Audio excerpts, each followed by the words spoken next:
রে মায়েরা খালারা শুনে নেন। এইবারে আবু দারদার স্ত্রী বলছেন, ভাই হে, কাকে দেখে মেকআপ করবো রে ভাই? কে আমার দিকে দেখবে? কার জন্য আমি সাজন সাজবো? কার জন্য আমি সীতা করব? কার জন্য আমি সেন্ট লাগাবো? কার জন্য আমি পাউডার লাগাবো? কার জন্য নতুন কাপড় আমি পিনবো? কার জন্য আমি সীতা করবো রে ভাই? বলছেন, কেন গে ভাবি ভাইয়ের জন্য করবে? বলছে, ভাই রে বলিস না রে ভাই, বলিস না, বলিস না। তোর ভাই আবু দারদা আমি বিয়ে করে যখন বাড়িতে এসেছি, বাড়িতে আসার পর দেখছি ভাই রে, আমাকে দেখে কিংবা আমি যখন বাড়িতে থাকি, আমি দেখি আমার স্বামী আবু দারদাকে আমার দিকে ভালো করে দেখে না রে ভাই, আমার দিকে দেখে না। দিনের বেলাতে আমার কাছে আসে না। এক মাস আল্লাহ রোজা ফরজ করেছেন, রোজা রাখে রে ভাই। এক মাসের পর আরো যে 11 মাস আছে, 11 মাসের মধ্যে একদিন নফল রোজা ছাড়ে না, রোজা চালিয়ে যায়, রোজা চালিয়ে যায়, রোজা চালিয়ে যায়। 11 মাস রোজা রাখে, আর রমজান মাসের 1 মাস রোজা রাখে, মানে বছরের মধ্যে একদিন রোজা দেয় না, বাদ দেয় না রে ভাই, রোজা চালিয়ে যায়, চালিয়ে যায়। এবার তুমি তো জানো ভাই রে, রোজার হালাতে আল্লাহ রাব্বুল আলামিন বিবির কাছে যেতে মানা করেছে। এই জন্য আমার স্বামী রোজার হালাতে আমার কাছে কেমন করে আসবে? এবার রাতের বেলাতে এশারের নামাজের পর আমি যখন বিছানা থেকে ঘুমিয়ে যাই, তখন আমি মনে হয় অপেক্ষা করি, আজকে মনে হয় আমার স্বামী বিছানায় আসবে, আমার পাঞ্জরে ঘুমাবে, আমার সাথে টাইম কাটাবে, আমার সামনে থাকবে, আমার সামনে গল্প করবে, আমার সাথে রাতটা কাটাবে। কিন্তু ভাই রে, একদিন 2 দিন করতে করতে করতে করতে বছর কেটে যায়। আমার স্বামী সারা জীবন তাহাজ্জুদের নামাজ পড়ে পড়ে রাত কাটিয়ে দেয়। রাতের বেলাতে তাহাজ্জুদের নামাজে রাত শেষ হয়ে যায়, রাতের বেলাতে আমার বিছানায় আসে না, আর দিনের বেলাতে রোজা করে থাকে, রোজার হালাতে আসে না। তো ভাই বলো, আমার স্বামী যখন আমার কাছে না আসবে, আমার দেখে না দেখবে, তাহলে আমি কার জন্য সীতা করব? কার জন্য আমি সাজবো? কার জন্য আমি নতুন কাপড় কিনবো? কার জন্য আমি জামা কাপড় সুন্দর করে পরবো? কাকে আমি দেখাবো? কে আমার সীতা দেখবে? কে আমার নতুন কাপড় দেখবে? কে আমার মেকআপ করা দেখবে? এই জন্য ভাই আমি সাজন কোজন করে থাকি না। বলছে এইটা কথা? সালমান বলছেন এইটা কথা না? তো হ্যাঁ। বলছে ঠিক আছে। ঠিক একটুক্ষণ পর আবু দারদা বাড়িতে চলে এসেছেন। আসসালামু আলাইকুম। ওয়ালাইকুম সালাম। ভাই ভাই দেখাশোনা হলো। এবার আবু দারদা স্ত্রীকে বলছেন, হাজি ভাই বাড়িতে এসেছে, সালমান ওকে খেতে টেতে দাওনি? আমাদের বাড়িতে কুটুম আসলে আমরা নাস্তা পানি দিকে দিনে। হানা বলেন, দিকে দিনা ভাই? বলছে যে হে আবু দারদা, হে উম্মে দারদা, ওর স্ত্রীকে বলছেন, উম্মে দারদা তুমি কি ভাইকে খেতে টেতে দাওনি? বলছেন না। বলছে খেতে দাও তাড়াতাড়ি করে। এবার খানা হাজির করে দিয়েছে। এবার সালমান বলছেন, আবু দারদা ভাই আমি একাই খাবো না রে ভাই, একাই আমি খাবো না, আমি একাই খাবো না ভাই।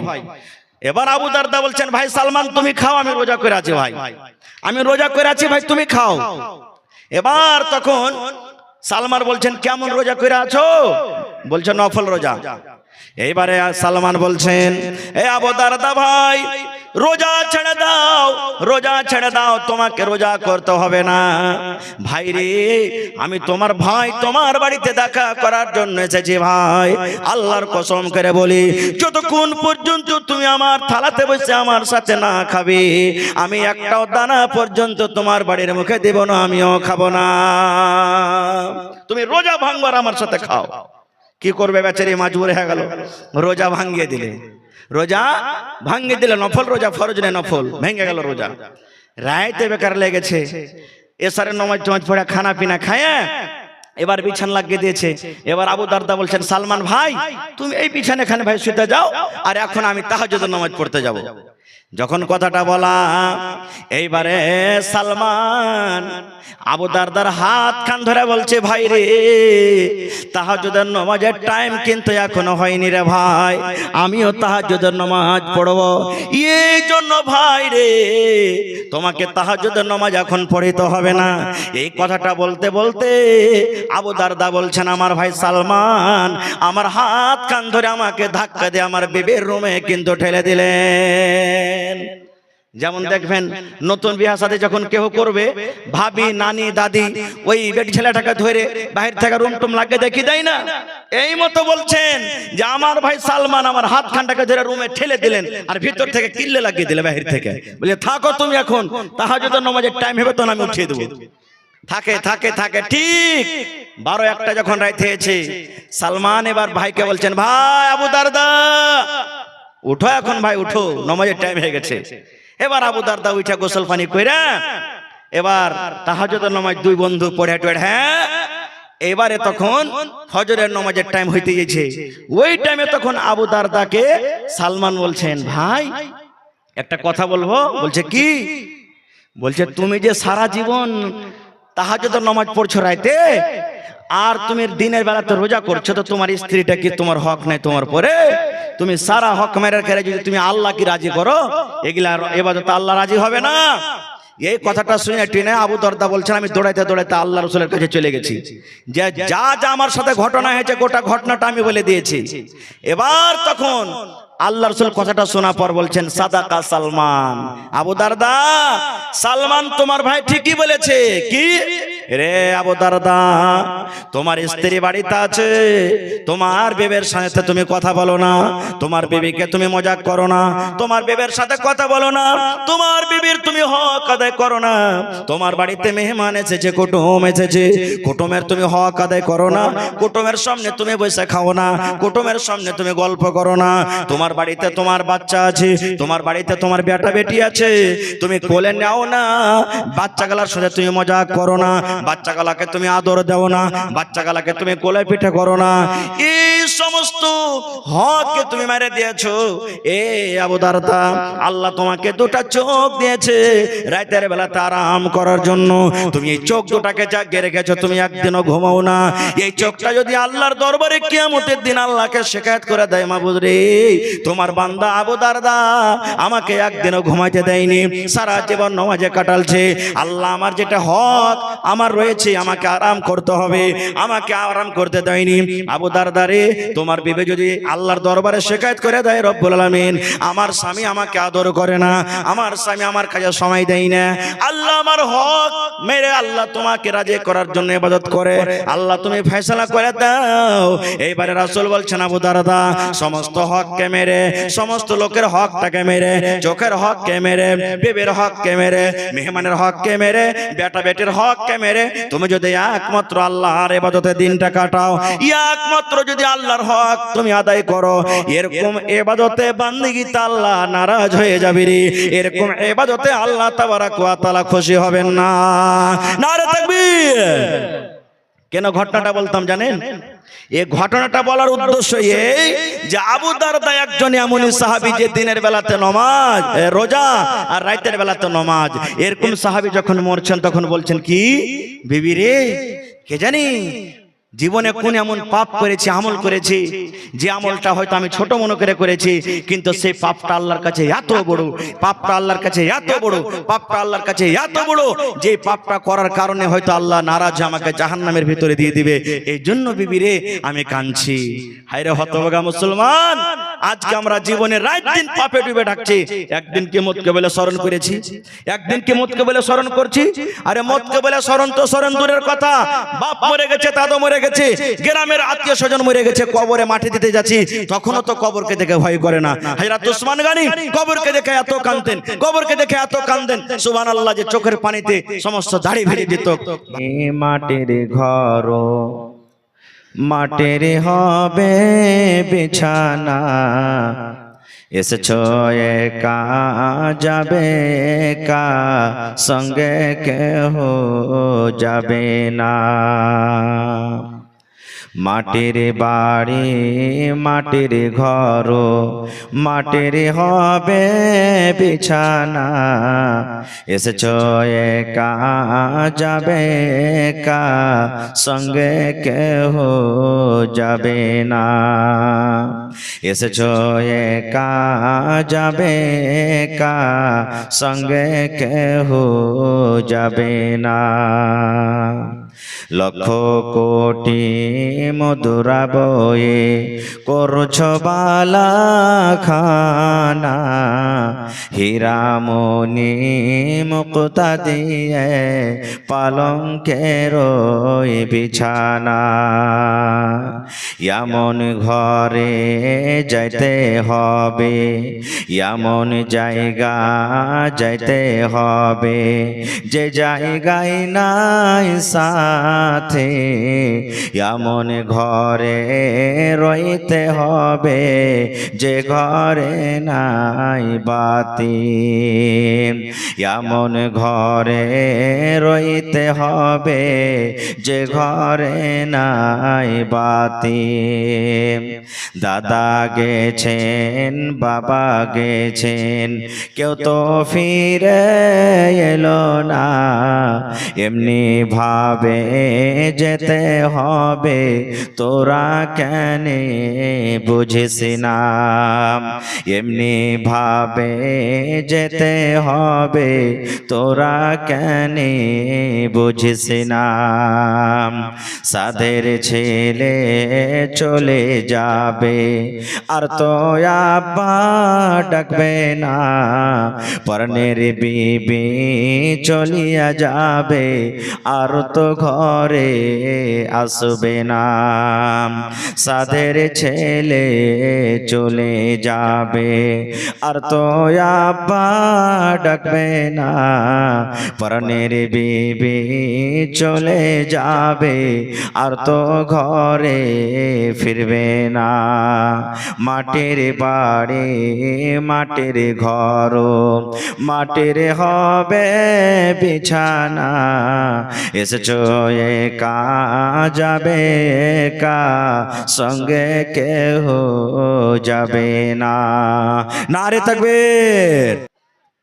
সামনে বসে থাকা ইসলাম দরদি, দিন দরদি ভাই ও বাবাজিরা, পর্দানাসীন মায়েরা এবং খালারা, সমস্ত তারিফ ও গুণগান সেই মহান আল্লাহ তাবারাক ওয়া তাআলার জন্য, যে মহান আল্লাহ তাবারাক ওয়া তাআলা আজকে আমাদেরকে এই সোনাপুর কাঠিয়ারের জালসার পিন্ডালের তলাতে একত্রিত হয়ে বসে কিছু বলার ও শোনার তৌফিক দিয়েছেন। তাই আমরা সে আল্লাহর প্রশংসা করি। সকলেই পড়েন আলহামদুলিল্লাহ। একটু মুখ খুলে অন্তর থেকে জোর করে পড়েন আলহামদুলিল্লাহ। তারপর আমাদের শেষ নবী হযরতে মুহাম্মদুর রাসূলুল্লাহ পড়েন সাল্লাল্লাহু আলাইহি সাল্লামের পর অগণন দারুদ শরীফ শান্তির ধারা বর্ষিত হোক, আমিন। আল্লাহুম্মা সাল্লি আলাইহি আল্লাহুম্মা বারিক আলাইহি। বন্ধুগণ, যারা আরবি বুঝেন, পড়ালেখা মানুষ, তারা অবশ্যই জানতে পেরেছেন যে আজকে আমি কি বিষয় নিয়ে আলোচনা করব। ভাই আমার, এই দুনিয়াতে যত প্রকারের মানুষ আছি আমরা, শুধু হিন্দুস্তান নয়, গোটা পৃথিবীতে যত ধর্মের যত মাযহাবের লোক আছে, প্রত্যেক কথাতে কথাতে ইখতিলাফ মতভেদ রয়েছে। কিন্তু আল্লাহ তাবারাক ওয়া তাআলা এই পৃথিবীতে এমনই একটা নাম দিয়েছেন, যেই নামে বা যেই কাজটাতে কেউ ইখতিলাফ করে না, কেউ অবিশ্বাস করে না, সকলে বিশ্বাস করছেন। সেটা জিনিস, তার নাম কি আপনারা বলতে পারবেন? সেটা হলো কি? মওত। সেটা হলো কি? আপনি একটা হিন্দু ভাইকে জিজ্ঞাসা করেন, ওরা বলবে যে না, একদিন মরতে হবে। বলবে কি বলবে না? হানা বলেন ভাই, বলবে কি বলবে না? আমার সাথে একটু কথা বলবেন ভাই আপনারা। একটা ইহুদিকে আপনি যদি বলেন, তারাও বলবে যে না, একদিন মরতে হবে। হবে না? হবে না? আর আমরা মুসলমান তো রাখি, বিশ্বাস আমাদের আছে। আচ্ছা, আপনাদের আশেপাশে যদি কোনো হিন্দু ভাইয়ের বাড়ি থাকে দেখবেন, বা রাস্তাতে পূর্ণিয়া যাবেন, কাঠিয়ার যাবেন, বা বিভিন্ন জায়গাতে যখন দেখবেন, আমরা যখন আমাদের মা বাপ দাদু দাদি নানা নানি কেউ মারা যায়, যখন ওকে কাঁধাতে করে নিয়ে যায়, তা আমাদের শরীয়তের যেগুলা দোয়া দরুদ সুবহানাল্লাহ আলহামদুলিল্লাহ লা ইলাহা ইল্লাল্লাহ আস্তাগফিরুল্লাহ যা আমরা জানি বলি, কিন্তু হিন্দু ভাইরাকে দেখবেন কি বলবে জানেন? राम नाम सत्य है, सबका यही गत है। राम नाम सत्य है, सबका यही गत है। राम नाम सत्य है, सबका यही गत है। बोले के बोले ना? हाँ ना बोलें? बोले के बोले ना? बोले क्यों जानें? राम नाम सत्य है। আমরা যাকে বলি আল্লাহ, ওরা বলে রাম। রাম নাম সত্য হ্যাঁ, আল্লাহর নামটা হলো সত্য, সবকা यही গাতে হ্যাঁ, মানে এই যে কান্দাতে করে নিয়ে যাচ্ছি, এটা হলো সবারই জন্য, একদিন সবারই কাছে আসবে, কেউ বাঁচতে পারবে না। এবার বলবেন হাজী মাওলানা, আমাদের আগে যত বড় বড় নবী, যত বড় বড় বাদশা ছিল, তারকে পরে কি মত এসেছে? জি এসেছে। আমার পর আরো একজন বক্তা আছেন, আবুল কালাম সাহেব চতুর্বেদী, তারাকে শুনতে হবে, এই জন্য আমি বেশি ওয়াজ করব না, খুব শর্টে কথা বলবো। ইউসুফ নবীর নাম শুনেছেন আপনারা? হানা বলে নাম শুনেছেন? নাম শুনেছেন, কিন্তু তার ব্যাপারে আল্লাহ তাবারাক ওয়া তাআলা কোরআনে একটা নামই রেখে দিয়েছেন, সূরায়ে, জোরে বলেন সূরায়ে। জি, যারা আরবি পড়ছেন তো জানে, যারা না জানছেন কোরআন দেখবেন উর্দু তরজমা, যারা উর্দু জানেন না হিন্দি জানেন, হিন্দি তো কোরআন মাজিদ পাওয়া গেছে, আপনি হিন্দি কোরআন তরজমা খুলে দেখবেন, গোটা একবারে পাবেন আমার বয়ানটা। তো আল্লাহ তাবারাক ওয়া তাআলার রাসূল বলেছেন যে পৃথিবীতে আল্লাহ তাবারাক ওয়া তাআলা ইউসুফ নবীকে অর্ধেক সূরা দিয়েছিলেন, খুবসুরতি যে আল্লাহ সৌন্দর্য করেছিলেন। এবার আপনার আমি আমার যুবক ভাইয়েরাকে বলবো, আমার ভাইয়েরা টিভি দেখে, দেখে কি দেখে না? মোবাইল দেখে। এবার দেখবেন যে এক একটা সুন্দর যদি বেটি ছেলে দেখতে পাই তো কত মনে কত কি ধারণা আছে, বাপ রে গেল বে, সুবহানাল্লাহ, এর সাথে যদি আমার বিয়ে শাদী হইতো তো কত ভালো হইতো, কত রকম ধারণা করে। দেখবেন এই সৌন্দর্যের কারণে কত গ্রামে প্যার মহব্বত ভালোবাসা করে একটা ছেলে একটা মেয়েকে নিয়ে পালিয়ে যায়, হয় কি হয় না? কিন্তু কতক্ষণই পেয়েছে এই সৌন্দর্যের ভাগ জানেন? যখন থেকে দুনিয়া হয়েছে তখন থেকে নিয়ে কিয়ামত পর্যন্ত যত দুনিয়াতে মানুষ এসেছে নর নারী 50 মানে অর্ধেক সূরাত আল্লাহ সব লোককে দিয়েছেন, আমাকে দিয়েছেন, আপনাকে দিয়েছেন, আমার মাকে দিয়েছে, আপনার মাকে দিয়েছে, আমার বিবিকে দিয়েছে, আপনার বিবিকে দিয়েছে, আপনার বহেনকে দিয়েছে, আমার বহেনকে দিয়েছেন, যত এসেছেন গিয়েছেন সবাইকে। আর অর্ধেক সূরাত কাকে দিয়েছেন? জোরে বলেন কাকে দিয়েছেন? ইউসুফ নবীকে। কতখানি সূরা দিয়েছেন আল্লাহ জানেন? একটু কোরআনের বাস দুটো আয়াতের তরজমা আপনাদের সামনে বলি। জুলাইখা বিবি বাদশার স্ত্রী, আজিজে মিসরের স্ত্রীর নাম হলো বিবি জুলাইখা। ভালো করে শুনবেন ভাই আমার কথা বলা। আজিজে মিসরের স্ত্রীর নাম জুলাইখা। ইউসুফ নবীকে কিনা গোলাম মনে করে বাড়িতে নিয়ে চলে গেছেন, যে ছোট বাচ্চা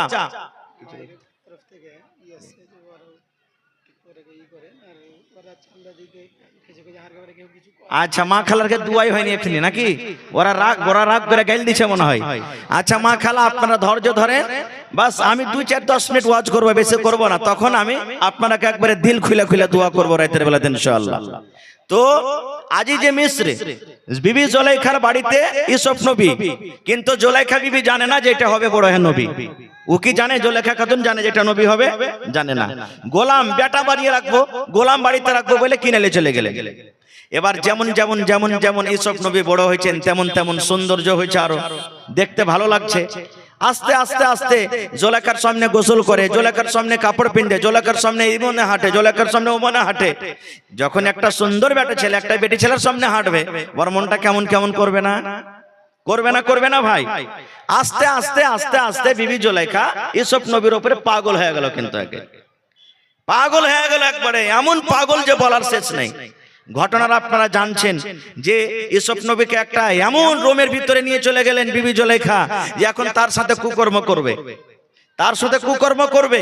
কিন্তু আল্লাহ তাবারাক ওয়া তাআলা জিবরিল ফেরেশতাকে বললেন, এই জিবরিল, আমার নবী ইউসুফ বিপদে পড়ে গেছে, চারিদিক থেকে ঘর কেওয়ার সব বন্ধ আছে, যাও আল্লাহু আকবার বিসমিল্লাহ বলে দরজাতে যাবে, আর অটোমেটিক আপনি দরজা খুলবে, আমার ইউসুফ বাড়ি থেকে বের হয়ে যাবে।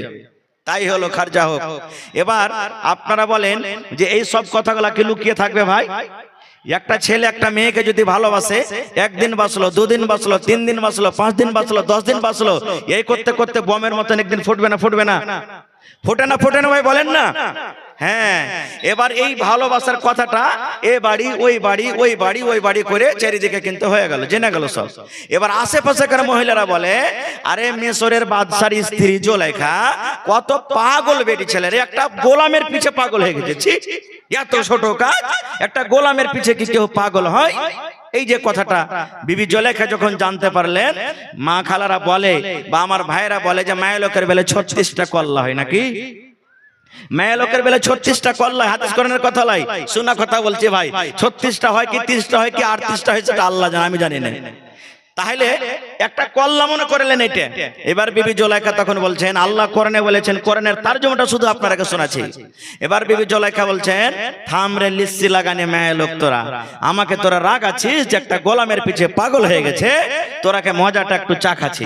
তখন কি করলেন জানেন, যত লোক ওকে রাগা ছিল সবটি মেয়ে লোককে দাওয়াত করে দিলে, একদিন জাফর দিয়ে দিলে যে তোরা যত মেয়ে লোক আছিস আমার বাড়িতে অমুক দিন তোরকে দাওয়াত। সব মেয়ে লোক চলে এসছে। ইউসুফ নবী তো খুবই সুন্দর, আর এত সেদিন নতুন নতুন জামা কাপড় পিন্দালছে, সুবহানাল্লাহ, আরো মনে হয় সুন্দর হয়ে গেছে, আরো সুন্দর হয়ে গেছে। এবারে ইউসুফ নবীকে ঘরে বসিয়ে রেখেছেন। বিবি জুলাইখা বলছেন ইউসুফ, আমি যখন ইশারা করব তখন মজলিসের মধ্যে তোমাকে থাকতে হবে না, এই মাথা দিয়ে ঢুকবে আর ওই মাথা দিয়ে তুমি বের হয়ে যাবে, এখানে তোমাকে করতে হবে আর কিচ্ছু করতে হবে না। আতর কাতর লাগে একবারে খুব রেডি করে রেখেছে। আর যতটি মহিলারা জাফত খেতে এসেছে বাদশার দরবারে, বিবি জুলাইখা সবটিকে একটা করে ফল দিয়েছে, আর এখানকার ফলটা কাটার জন্য চাকু দিয়েছে। এবার বলছে যে যতক্ষণ পর্যন্ত আমি তোমাকে ফল কাটতে না বলবো ততক্ষণ কেউ ফল কাটবে না। দেখবেন এখনকার স্ট্যান্ডার্ড জামানাতে একদিক থেকে পাত বিহাতে দিতে যেছে, একদিক থেকে ভাজিতে দিচ্ছে, একদিক থেকে আমরা খাইতে যাচ্ছি। কিন্তু আজ থেকে 5 বছর আগে এমন একটা সিস্টেম ছিল যে বাড়ির লোক যতটি থালাতে দেওয়া না হয়েছে আর না বলেছে ভাই এখন বিসমিল্লাহ করে ততক্ষণ পর্যন্ত কেউ খায়নি, ছিল না? ছিল না? হ্যাঁ। এবার সবটির হাতে একটা করে ফল দিয়েছে, এখানটা করে চাকু দিয়েছে। এবার তখন বিবি জুলাইখা বলছেন ইউসুফ নবীকে ইশারা, মানে আগে থেকে তো বলাই না আছে, প্ল্যানিং করা আছে। ইউসুফ ইশারা করছেন, ইউসুফ মানে তুমি এখন এই মজলিস দিয়ে তুমি যাও। ইউসুফ নবী মজলিস দিয়ে হাঁটতে শুরু করেছে, আর এদিকে এরা ইশারা করেছে এখন তোমরা ফল কেটে খাও, এখন ফল কাটা খাও। এদিকে ইউসুফ ঢুকছে আর এরাকে বলছেন ফল কাটো। এবার যেমনই ইউসুফ নবী মজলিসে ঢুকেছে, ওরে সুবহানাল্লাহ, এদিকে সব মেয়ে লোক ফল কাটছে আর ইউসুফের দিকে তাকাইছে আর বলছেন মালাকুন কারীম, এটা কি মানুষ নাকি? এটা বুজুর্গ ফেরেশতা, এটা মানুষ না, এটা ফেরেশতা। এইদিকে দেখিয়েছেন দেখিয়েছেন দেখিয়েছেন সুবহানাল্লাহ, আর সূরাতের দিকে দেখিয়েছেন, এদিকে ফল কাটছে। কিন্তু ফল কি কাটবে? ঘোড়ার ডিম, ওরা নিজের নিজের লোক কেটে বসে আছে, লোক কাটছে। এবার ইউসুফ তখন জুলাইখা বলছেন রে বুবুরা, আরে তোমরা ইউসুফকে দেখে তোমরা ফল না কেটে নিজের অঙ্গল যে কেটে বসে আছে, দেখো একটু লোকের দিকে তোমরা তাকিয়ে দেখো কি কাটছো। সবাই তোমরা আরে যা যা যা যা কি করলো, সুবহানাল্লাহ সুবহানাল্লাহ। তাই কই বলছেন ইউসুফকে দেখে যারা অঙ্গল কেটেছে তারাকে আমার নবীর রূপ দেখেছে, ইউসুফকে দেখে যারা আঙ্গুল কেটেছে তারাকে আমার নবীর রূপ দেখেছে।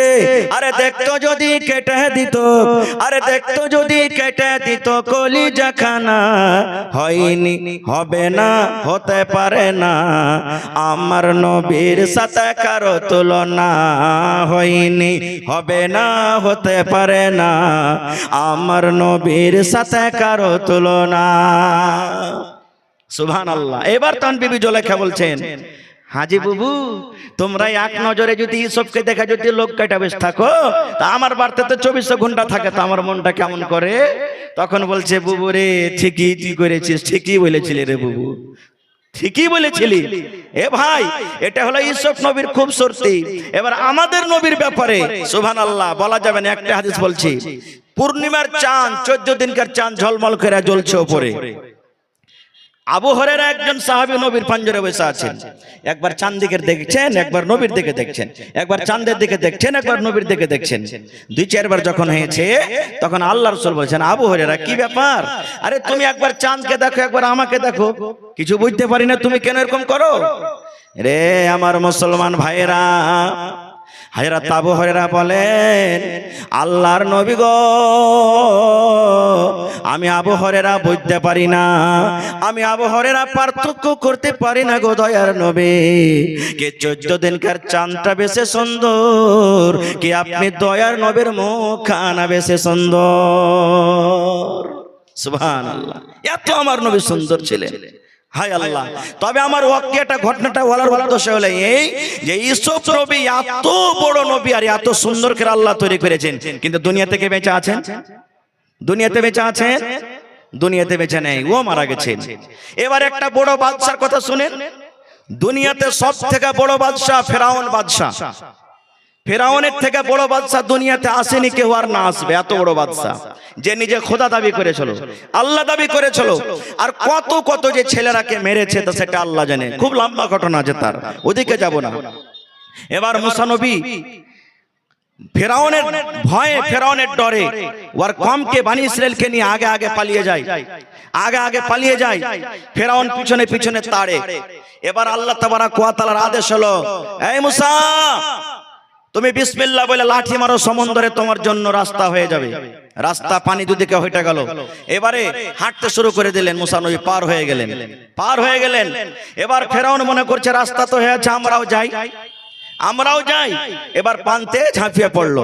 যেমনই পান্তে ঝাঁপিয়ে পড়লো, আল্লাহ তাবারাক ওয়া তাআলা পানিকে আদেশ করছে, রে পানি আমি তোমাকে আদেশ করি, এ ফেরাউন এই নাদান জালিমকে তুমি হালাক করে দাও, বরবাদ করে দাও। এই যেন সমুদ্র পার করতে না পারে, এই নদী যেন পার না করতে পারে। এবার পানি দমন থেকে জমে গেল। জমে যাওয়ার পর আমার আল্লাহ তাবারাক ওয়া তাআলা কত বড় দয়ালু, কত বড় মেহেরবান। আল্লাহ তাবারাক ওয়া তাআলা ফেরাউনকে ডাক দিয়ে বলছেন, ফেরাউন রে, এই মতের টাইমে, মতের সময়তে যদি তুই এখন আমাকে একবার বলতি, মাবুদ জীবনে আমি যা ভুল করেছি, জীবনে আমার দ্বারাতে যা গুনাহ হয়েছে, আল্লাহ তুমি আমার পরে দয়া করো, আল্লাহ তুমি রহম করো। আমি মুসাকে নবী বলে আমি স্বীকার করলাম, আর আল্লাহ তোমাকে এক রব বলে আমি স্বীকার করলাম। আল্লাহ তাবারাক ওয়া তাআলা বলেন, এ ফেরাউন যদি এই শেষ টাইমে তুমি যদি আমাকে একবার যদি তুমি ডাকতে, আমি আল্লাহ তাবারাক ওয়া তাআলা তোমাকে এই পানি থেকে আমি নাজাত দিয়ে দিতাম। নারে তাকবীর, আল্লাহু আকবার, সুবহানাল্লাহ। তাহলে এত বড় ফেরাউন বাদশা, সুবহানাল্লাহ। ইতিহাস এসেছে যে যার পানিতে লাশটা 300 বছর পর্যন্ত থেকেছে, কিন্তু না কোনো মাছে খেয়েছে আর না পচে সরে গেছে, কিছুই হয়নি। সুবহানাল্লাহ। সেই ফেরাউন কি আজকে বেঁচে আছে? বলেন ফেরাউন বেঁচে আছে? ফেরাউন বেঁচে নাই। এবার আমার আপনার সারা বিশ্বের মানুষের জান কবজ করে কে বলেন তো? জোরে বলেন, কে জান কবজ করে? আপনার কে মুখে খানি টেনে ভরা আছে নাকি ভাই? যে ফেরেশতাটা মানুষের জান কবজ করে, ও ফেরেশতাটার নাম কি? আজরাইল, মালাকুল মউত। সব মানুষ যখন শেষ হয়ে যাবে, এবার মালাকুল মউতকে আল্লাহ বলছেন, রে মালাকুল মউত, আর কি কেউ বেঁচে আছে রে মালাকুল মউত? এবার মালাকুল মউত বলবেন, আল্লাহ জি না, আর কেউ নাই। বলবেন কে আছে? বলবেন রব্বুল আলামিন, এখন শুধু তুমি আছো আর আমি আছি, আল্লাহ আর কেউ নাই। এইবারে আল্লাহ বলবেন, এই মালাকুল মউত, মউত মানে তুমি মরে যাও, তুমি এখন মরো মালাকুল মউত, তুমিও মরো, তোমাকে মরতে হবে। এবার মালাকুল মউত বলবেন, আল্লাহ কেমন করে আমি মরব? আল্লাহ কেমন করে আমি জান কবজ করব? নিজের জান নিজে কবজ করব। আল্লাহ রাব্বুল আলামিন বলেন, এরে মালাকুল মউত, দুনিয়াতে যেমন মানুষের জান তুমি কবজ করেছো, রূহকে কবজ করেছো রে, এই মতো তোমার জানকে তুমি নিজে কবজ করো, রূহটাকে কবজ করো। মালাকুল মউত তুমিও মরো, তুমিও মরো, তোমাকে মরতে হবে। সুবহানাল্লাহ। মালাকুল মউত নিজে জান নিজে কবজ করে ও মারা যাবেন। তাহলে যে ফেরেশতাটা জান কবজ করছেন, সেও তো বাঁচতে পারবেন না। শেষ কথা আল্লাহ যে কোরআনে বলছেন, কুল্লু নাফসিন যায়কাতুল মউত, মতের মজা প্রত্যেক জানদারকে, নাফসকে একদিন চাখতে হবে। এবার বলবেন, হাজী মাওলানা মত তো আসবে, কিন্তু কোন টাইমে মরবো, কখন মরবো, এটা কি কেউ জানে? জানে ভাই? বলেন এটা কি কেউ জানে? কখন আমি মরবো, আপনি কখন মরবেন, জানি কি? মাশাআল্লাহ, লেখা রাখেন মাওলানা, 2 মিনিট 4 মিনিট, বাস 1-2টা ঘটনা বলবো। আর বলছেন যে কখন মরবো, যদি মতের কথাটা আমি আপনি যদি জানতে পারতাম যে অমুক জায়গাতে যে অমুক টাইমে মরবো, তো সেই জায়গাটাতে আমরা যেতাম না, নাকি? কিন্তু মতের খবর কারোর কাছে নেই। ইমাম মালিক রাহমাতুল্লাহ আলাইহি একদিন স্বপ্ন দেখছেন, খুব বড় ইমাম, চারটা ইমাম, তার মধ্যে হলেন একজন ইমাম মালিক রাহমাতুল্লাহ আলাইহি। একদিন স্বপ্ন দেখছেন, আমি আপনি যেমন স্বপ্ন দেখছি মেলায় এরকম, যে কোনো জায়গাতে মানে পাখির মতন উড়ে বেড়াচ্ছি, কোনো বিহার বাড়িতে যা ভাত খাচ্ছি, কোনো জায়গাতে দিল্লিতে ট্রেনে সফর করছি। মেলা এরকম করেন না? করেন না? ছোট ছেলে পিলাগালা দেখবেন দিনে ক্রিকেট খেলবে, রাইতে choco choco choco choco four four four four four four করবে, মানে কি দিনে যা করবে রাইতে ওগুলো দেখবে, স্বপ্ন দেখে। তো ইমাম মালিক রাহমাতুল্লাহ আলাইহি স্বপ্ন দেখছেন। স্বপ্নে কি দেখছেন? যে ফেরেশতা মালাকুল মউতকে স্বপ্নে দেখে নিয়েছে। মালাকুল মউতকে স্বপ্নকে দেখে নিয়েছে। এবার ইমাম মালিক রাহমাতুল্লাহ আলাইহি বলছেন, যখন আজরাইল ফেরেশতাকে আমি দেখেছি স্বপ্নে, তা একটু জিজ্ঞাসা করিলি যে আমি কখন মরবো, কোন জায়গাতে মরবো। রে মুসলমান, যখন ইমাম মালিক রাহমাতুল্লাহ আলাইহি মালাকুল মউতকে স্বপ্নের মাধ্যমে দেখলেন, দেখার পর এইবারে মালাকুল মউতকে বলছেন, এ আল্লাহর ফেরেশতা মালাকুল মউত, আমি ইমাম মালিক কখন আমি মরব, কোন জায়গাতে আমার মওতটা হবে, আমার মওত কখন হবে, আমার কাছে তুমি জান কখন কবজ করিবে, আমি কোন টাইমে মরব, কোন সময়তে আমার মওত হবে, দয়া করে তুমি আমাকে একটু বলে দাও। এই মালাকুল মউত, আমি কখন মরবো, আমার মওতটা কখন হবে তুমি বলো তো। ইমাম মালিক রাহমাতুল্লাহ আলাইহি বলছেন, আমার কথাটা শোনা পর সেই মালাকুল মউত এরকম ভাবে 5টা লোক দেখালেন। কি দেখালেন? জোরে বলেন, কি দেখালেন? 5টা লোক দেখালেন।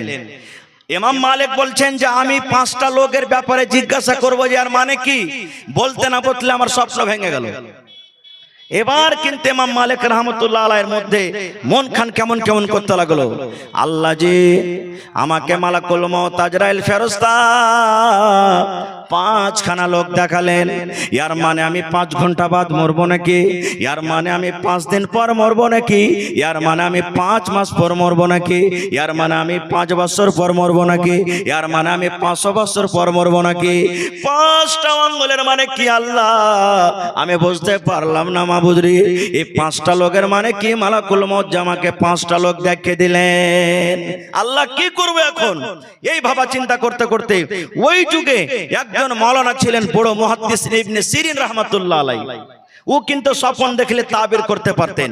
এক পা দু পা করে ওই মাওলানার বাড়ি চলে গেলেন ইমাম মালিক রাহমাতুল্লাহ আলাইহি, সালাম কালাম করলেন, বসতে দিলেন।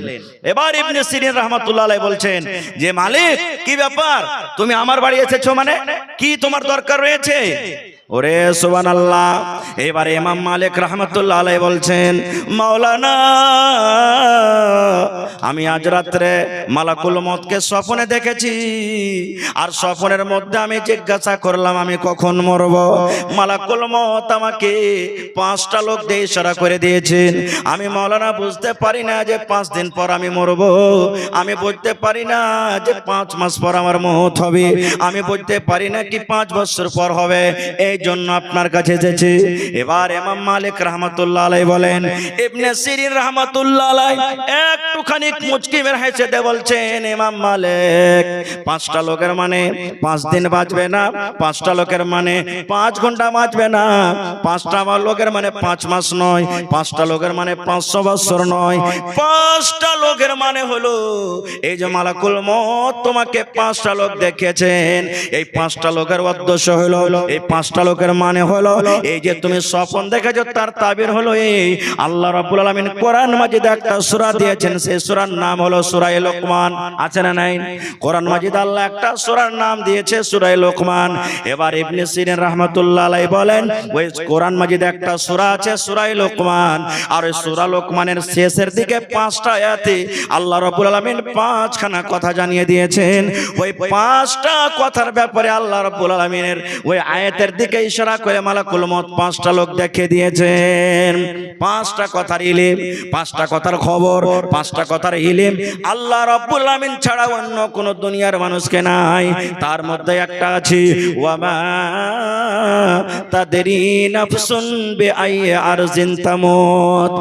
ইমাম মালিক তুমি কোন জায়গাতে মরবে, কোথায় তুমি মরবে? ট্রেনে চাপা দিয়া মরবে, তুমি বসে যা মরবে, তুমি লেট্রিন এর ভিতরে মরবে, তুমি গলিতে মরবে, তুমি পানিতে ডুবে মরবে, তুমি আগুনে পুড়ে মরবে, তুমি বাজারে মরবে কি বাড়িতে মরবে, এই ইলমটা আল্লাহ রাব্বুল আলামিন ছাড়া দুনিয়ার কোনো মানুষকে নাই, দুনিয়ার কোনো মানুষকে নাই। নারে তাকবীর। শুধু আল্লাহ তাবারক ওয়া তাআলার কাছে আছে 5টা খবর। তার মধ্যে হলো কি যে তুমি কোন জায়গাতে কিভাবে মরবে সেই খবরটা আল্লাহ ছাড়া কাউকে নেই। 4টা থাকলো, আর 4টা কি আল্লাহ বাচ্চা রাখে, ইনশাআল্লাহ কোনোদিন বলবো, ওদিকে আমি আর যেতে পারবো না, সময় খুব শেষ। তো ভাই আমার, তাহলে এই আয়াত থেকে আমরা বুঝতে পারলাম যে আমাদের মত কখন আসবে। এই খবরটা কার কাছে আছে? জোরে বলেন, এই খবরটা কার কাছে আছে? আরো জোরে বলেন, কার কাছে আছে? এবারে আর একটা খবর শুনিলেন আপনারা, বলবেন যে হাজি মাওলানা বুড়িয়া মরবো না জওয়ানি হালাতে মরবো না কখন মরবো? গল্পর মাধ্যমে জ্ঞান একটা বই, বাংলা কিতাব আছে, ওই কিতাবে একটা ঘটনা লিখেছেন। কি ঘটনা? একটা খুব আল্লাহওয়ালা ইমানদার ছিল, নেককার, পরেজগার, রাতে তাহাজ্জুদের নামাজ, দিনে আপনার রোজা, মানে সব সময় আল্লাহ বিল্লাহর ইবাদত করত। একদিন মালাকুল মউত তার কাছে মানুষের রূপে চলে এসেছেন। আসার পর তখন বলছেন যে আল্লাহওয়ালা, তুমি যখন মরবে, মতের কিছুদিন আগে তোমার কাছে একটা চিঠি আসবে। ওই চিঠিটা যখন তুমি পেয়ে যাবে, তখন মনে করিও যে আর দুনিয়াতে বাঁচবো না, মরে যাব। যখন এই কথাটা বলা, তখন ওই আল্লাহওয়ালা আবেদ তখন বলছে যে মরার আগে চিঠি যখন আসবে, এত দুনিয়াতে নামাজ রোজা করে কষ্ট করে কি করব, দুনিয়ার মজাটা একটু নিয়ে এলি। মদ পান করতে লাগলো, জেনা ব্যভিচার করতে লাগলো, গান শুনতে লাগলো, ফিল্ম দেখতে লাগলো, আরো দুনিয়াতে যত রকম পাপ সব করতে লাগলো। এই করতে করতে করতে 90-80 বছর বয়স হয়ে গেল, চোখ ঝাপসা হয়ে গেল, চোখে সুজে না, আর মাঞ্জা কোমর পড়ে গেল, চামড়া ঝড়ো হয়ে গেল, কিন্তু তার কাছে চিঠি আসে না। একদিন বাবা চিন্তা করছে বসে বসে, আল্লাহ আমার মরার আগে তোমার একজন বান্দা আল্লাহ বলে গেছেন আমি মরবো, তখন চিঠি আসবে। মাবুদ রে, আমার বয়স 80-90 বছর হয়ে গেল, এখন পর্যন্ত আমার কাছে কিন্তু চিঠি আসে না। আল্লাহ আমি কখন মরবো, আল্লাহ আমি কখন মরবো? এই করতে করতে করতে করতে হঠাৎ করে রে মালাকুল মউত একদিন তার কাছে হাজির হয়ে গেছে। হাজির হয়ে যাওয়ার পর এইবারে মালাকুল মউত বলছেন, এরে আল্লাহর বান্দা, এখন তোমার জান কবজ করে আমি নিয়ে চলে যাব, এখন তোমার রূহটাকে আমি কবজ করে নিয়ে চলে যাব, এখন তোমাকে আর দুনিয়াতে থাকতে হবে না, তোমার দুনিয়ার বয়স শেষ হয়েছে, তোমার দুনিয়ার জীবন শেষ হয়ে গেছে। যখন কথাটা বলা, তখন ওই বুড়া বলছেন, এই মালাকুল মউত, তুমি আমাকে মিথ্যা কথা কেন বলেছো? বলছে কেমন মিথ্যা কথা? বলছে তুমি আজ থেকে 50 বছর এসে আমাকে বলনি যে যখন তুমি মরবে তোমার মরার আগে একটা চিঠি আসবে? আমার কাছে কোনো খবর নাই, চিঠি নাই, কিছু নেই, তুমি হঠাৎ আজকে জান খোঁজ করতে চলে এসেছো। বলছে না রে নাদান না, তোর কাছে আমি আজকে এসেছি, আমার আসার আগে অনেকগুলি তোর কাছে চিঠি এসেছে রে, অনেক পত্র এসেছে, অনেক চিঠি তোর কাছে এসেছে, কিন্তু তুই একদিনও তুই চিঠি খুলে দেখিস নি রে আল্লাহর বান্দা, একদিনও তুই চিঠি খান পড়ে দেখিস নি। বুড়া বলছে আমি মিথ্যা বলি না, আমার কাছে চিঠি আসেনি, তো আমি পড়বো কেমন করে? এবার মালাকুল মউত বলছেন, আরে আল্লাহর বান্দা, আমি যখন তোমার কাছে আসি তোমার বয়স ছিল সেই সময়তে 25 থেকে 30 বছর, এখন তোমার বয়স কাটতে কাটতে 80 বছরে তুমি পৌঁছে গেছো, এটা একটা আল্লাহর চিঠি। আমি যখন তোমার কাছে আছি তোমার দাড়ি তখন পাকেনি, মাথার চুল বলা তোমার পাকেনি, এখন তোমার দাড়ি পেকে গেছে, মাথার চুল পেকেছে, এটা হলো আল্লাহর তরফ থেকে একটা চিঠি। এ আল্লাহর বান্দা, আমি যখন তোমার কাছে আসি তুমি একটা হাট্টা কাট্টা জোয়ান ছিলে, এখন তুমি বাচ্চার মতো কমজোর হয়েছে, তুমি দৌড়াইতে পারো না, হাঁটতে পারো না, এটা হলো আল্লাহর পক্ষ থেকে একটা চিঠি। এ আল্লাহর বান্দা, আমি যখন 25-30 বছর বয়সে তোমার কাছে আসি তোমার দাঁত গলা কত মজবুত হয়েছিল, মনে হয় তুমি পাথর লোহাকে তুমি চাবিয়ে খাবে, কিন্তু আল্লাহর বান্দা রে, এখন তোমার বয়স 80 বছর হয়ে গেল রে বান্দা, দেখো তোমার মুখে একটা পর্যন্ত দাঁত নাই, ইয়ার মানে হলো এটাও আল্লাহর পক্ষ থেকে একটা চিঠি এসেছে। করতে করতে বলছে বান্দারে, অনেকগুলি তোমার কাছে চিঠি এসেছে, কিন্তু তুমি তো একদিনও চিঠির দিকে ধ্যান দাওনি, একদিনও আল্লাহ রাব্বুল আলামিন যে তোমার কাছে চিঠি পাঠালছে এই চিঠি তুমি খুলে দেখোনি, এই জন্য তোমার কিছুই শোনা হবে না, কিছুই শোনা হবে না। ওই বুড়াইয়ের অবস্থায় গুনার লিপ্ত থাকা লোকটাকে এবার গুনাহ অবস্থাতে তার জান কবজ করে নিয়ে চলে গেল। নারে তাকবীর। এই জন্য মত হায়াত কখন, মত কখন হবে এই খবরটা কার কাছে আছে? এই জন্য তো আবু দারদা রাদিয়াল্লাহু তাআলা আনহু একজন সাহাবী, যখন মরছেন, মরার টাইমে খুবই কাঁদছেন, এত কাঁদছেন চোখ দিয়ে ঝরঝর করে পানি ঝরে দাড়ি ভিজে গেছে। আশেপাশে একটা ওর বিবি বসে আছেন। এবার বসা পর আবু দারদা বলছেন, কে তোমরা আছো রে, কে তোমরা আছো রে, এই মৃত্যুর সময়টাকে স্মরণ করে আর নেক আমল করবে, আর তাইয়ারি করবে। এবার আবু দারদা বলছেন, আমার স্ত্রী আমাকে বলছেন, স্বামী গো, আপনি হলেন আল্লাহর একজন সাহাবী, নবী যেভাবে জীবন কাটতে বলেছেন সেইভাবে আপনি জীবন কেটেছেন। ও স্বামী জান, আল্লাহর একজন, আল্লাহর নবীর সাহাবী হয়ে কেন আপনি এত কাঁদছেন, মওতকে দেখে কেন ভয় করছেন? এইবারে বন্ধুরে আবু দারদা কি কথাটা বলছেন শুনেন। বলছেন, বেবি রে, আমি আবু দারদা, আমি আল্লাহর নবী যেভাবে জীবনটা কাটতে বলেছে সেইভাবে কেটেছি বিবিরে, কিন্তু আমি জানি না জীবনে কোন এমন একটা আমল করে রেখেছি যে আমলটা আল্লাহ তাবারক ওয়া তাআলার দরবারে হয়তো আমার কবুল হয়নি। বিবিরে, আমি নেকি মনে করে সে আমলটা করেছি রে বিবি, হয়তো আল্লাহ রাব্বুল আলামিন সে আমলটা করার কারণে নারাজ হয়ে মনে হয় আল্লাহ আমাকে জাহান্নামের ভিতরে দিয়ে দিবেন। এই জন্য কান্দে, বিবিরে আমি মরে যাব, আমার কাছে নেকি কম আছে বিবিরে, আমার কাছে অল্প নেকি আছে বিবিরে, আর আমার সফর যে মৃত্যুর পর শুরু হবে কিয়ামত পর্যন্ত লম্বা সফর, এত বড় লম্বা সফরে বিবিরে আমি অল্প নেকি নিয়ে কেমন করে আমি সফর করব? এই জন্য কান্দি বিবিরে, এই জন্য আমি কান্দি।